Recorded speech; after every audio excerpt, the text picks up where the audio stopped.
عوف نے بیان کیا ان سے محمد بن سیرین نے اور ان سے ابو ہریرہ رضی اللہ عنہ نے بیان کیا کہ رسول اللہ صلی اللہ علیہ وسلم نے مجھے رمضان کی زکوٰۃ کی حفاظت پر مقرر فرمایا۔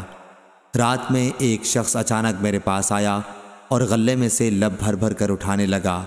میں نے اسے پکڑ لیا اور کہا کہ قسم اللہ کی، میں تجھے رسول اللہ صلی اللہ علیہ وسلم کی خدمت میں لے چلوں گا۔ اس پر اس نے کہا کہ اللہ کی قسم، میں بہت محتاج ہوں، میرے بال بچے ہیں اور میں سخت ضرورت مند ہوں۔ حضرت ابو ہریرہ رضی اللہ عنہ نے کہا، اس کے اظہار معذرت پر میں نے اسے چھوڑ دیا۔ صبح ہوئی تو رسول کریم صلی اللہ علیہ وسلم نے مجھ سے پوچھا، اے ابو ہریرہ، گزشتہ رات تمہارے قیدی نے کہا کیا تھا؟ میں نے کہا، یا رسول اللہ، اس نے سخت ضرورت اور بال بچوں کا رونا رویا، اس لیے مجھے اس پر رحم آ گیا اور میں نے اسے چھوڑ دیا۔ آپ صلی اللہ علیہ وسلم نے فرمایا کہ وہ تم سے جھوٹ بول کر گیا ہے، ابھی وہ پھر آئے گا۔ رسول کریم صلی اللہ علیہ وسلم کے اس فرمانے کی وجہ سے مجھ کو یقین تھا کہ وہ پھر ضرور آئے گا، اس لیے میں اس کی طاق میں لگا رہا، اور جب وہ دوسری رات آ کے پھر غلہ اٹھانے لگا تو میں نے اسے پھر پکڑا اور کہا کہ تجھے رسول کریم صلی اللہ علیہ وسلم کی خدمت میں حاضر کروں گا، لیکن اب بھی اس کی التجا وہی تھی کہ مجھے چھوڑ دے، میں محتاج ہوں، بال بچوں کا بوجھ میرے سر پر ہے، اب میں کبھی نہیں آؤں گا۔ مجھے رحم آ گیا اور میں نے اسے پھر چھوڑ دیا۔ صبح ہوئی تو رسول کریم صلی اللہ علیہ وسلم نے فرمایا، اے ابو ہریرہ، تمہارے قیدی نے کیا کہا؟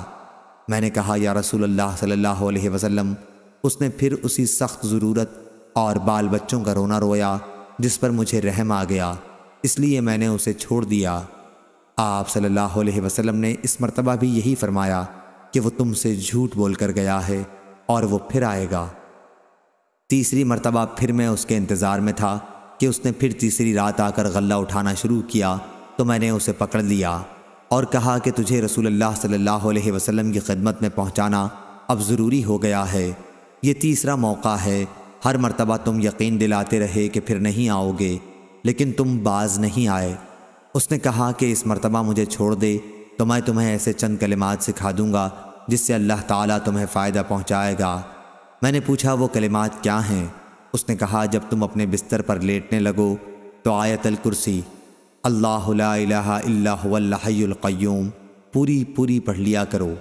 ایک نگران فرشتہ اللہ تعالیٰ کی طرف سے برابر تمہاری حفاظت کرتا رہے گا اور صبح تک شیطان تمہارے پاس بھی نہیں آ سکے گا۔ اس مرتبہ بھی پھر میں نے اسے چھوڑ دیا۔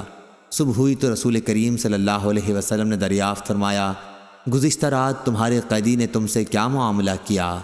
میں نے عرض کیا، یا رسول اللہ صلی اللہ علیہ وسلم، اس نے مجھے چند کلمات سکھائے اور یقین دلایا کہ اللہ تعالیٰ مجھے اس سے فائدہ پہنچائے گا، اس لیے میں نے اسے چھوڑ دیا۔ آپ نے دریافت کیا کہ وہ کلمات کیا ہیں؟ میں نے عرض کیا کہ اس نے بتایا تھا کہ جب بستر پر لیٹو تو آیت الکرسی پڑھ لو، شروع اللہ لا الہ الا هو الحی القیوم سے آخر تک۔